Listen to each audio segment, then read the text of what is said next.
Imagine करो, एक ऐसी कंपनी जो कोविड के जस्ट पहले स्टार्ट हुई, स्मॉल किराना स्टोर्स का बिगेस्ट प्रॉब्लम सॉल्व करने के लिए पेमेंट और क्रेडिट दोनों उनके लिए एक जगह देती है। इस कंपनी का नाम है भारत पे। ये सब दोगलापन है। मैं तेरा दोगलापन उतारता हूँ अब। आज के इस वीडियो में हम भारत पे की स्टोरी देखेंगे और जानेंगे कि भारत पे का बिजनेस मॉडल क्या है, कैसे वो यूनिकॉर्न बना, फिर कैसे क्राइसिस आई और उसने कमबैक किया, और एंड में 4 ऐसे लेसन्स जो भारत पे हमें सिखा सकता है। उस समय इंडिया में पेमेंट रेवोल्यूशन हो रहा था, क्यूआर हर जगह फैल रहा था, पर बैंक्स का फोकस अभी भी सिर्फ बड़े बिजनेसमैन और सैलरीड लोगों पर था। छोटे मर्चेंट्स के साथ रिस्क का प्रॉब्लम था और भारत पे को यही अपॉर्चुनिटी दिखी। उन्होंने कहा अगर मर्चेंट को पेमेंट एक्सेप्टेंस दे दो तो उसके डाटा से क्रेडिट देना पॉसिबल है। इसीलिए उन्होंने लॉन्च किया इंटर ऑपरेबल यूपीआई क्यूआर, मतलब सभी एप्स के लिए एक क्यूआर विद 0 MDR, मतलब मर्चेंट्स के लिए कोई फीस नहीं। और इसका रिजल्ट फास्ट अडॉप्शन हुआ और मिलियंस ऑफ मर्चेंट ऑनबोर्ड हुए। भारत पे ने कोई प्रोडक्ट नहीं बेचा, उन्होंने ट्रस्ट बेचा।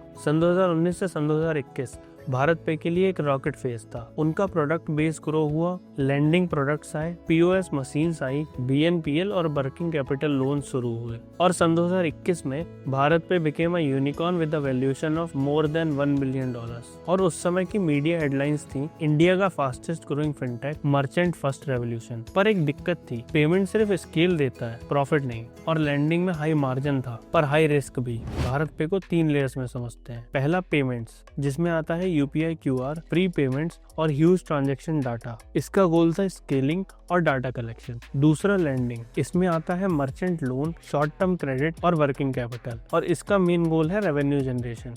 और तीसरा सर्विस, इसमें आता है पेरोल्स, POS और इंश्योरेंस, और इसका गोल है रिटेंशन। इससे कस्टमर्स अट्रैक्ट होते हैं। और प्रॉब्लम यहाँ आया जब लैंडिंग लॉसेस बढ़ने लगे, रिस्क कंट्रोल टफ हो गया और कॉस्ट हाई हो गई। और जब ग्रोथ स्लो होती है, बिजनेस का असली टेस्ट तब शुरू होता है। और सन 2022 के अराउंड भारत पे के लिए नैरेटिव बदल गया। Leadership disputes, poor oversight, public controversies और मीडिया इंस्पेक्शन। ये कोई PR इशू नहीं था, बल्कि ये ट्रस्ट इशू बन चुका था। कस्टमर्स कंफ्यूज्ड हो रहे थे, इन्वेस्टर्स और भी सावधान हो चुके थे। उस समय प्रोडक्ट तो चल रहा था पर सिस्टम प्रेशर में था, और ये वही स्टेज है जहां हाइप खत्म होती है और कंपनी के असली फंडामेंटल्स दिखते हैं। और यहीं पे भारत पे को एक टफ डिसीजन लेना था, ग्रोथ एट एनी कॉस्ट या फिर सस्टेनेबिलिटी। भारत पे ने सस्टेनेबिलिटी को चुना, कॉस्ट कटिंग करी, लैंडिंग डिसिप्लिन लाया, लीडरशिप को रीसेट किया और फोकस किया प्रॉफिटेबिलिटी पर। सन 2024-25 में रिपोर्ट्स के मुताबिक भारत पे एबिटा पॉजिटिव हो गया, मतलब ऑपरेशनल लॉसेस कंट्रोल हुए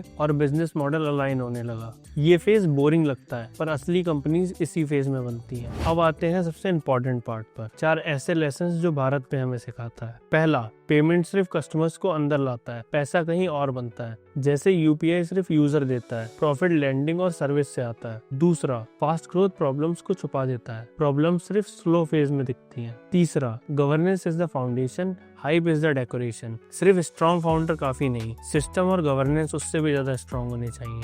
last but not the least, चौथा, reset is not a failure. जो कंपनी सीखना जानती है वही कमबैक कर पाती है। भारत पे की स्टोरी एक मिरर है। फिनटेक सिर्फ टेक नहीं, ये ट्रस्ट, रिस्क और पेशेंस का गेम है, और भारत पे ने ये तब सीखा जब डैमेज हो चुका था। अगर तुम्हें ये ब्रेकडाउन पसंद आया तो लाइक करो और कमेंट में बताओ कि भारत पे का सबसे स्ट्रॉन्ग एसेट क्या है, डाटा, डिस्ट्रीब्यूशन या ब्रांड। तब तक के लिए ओके, बाय।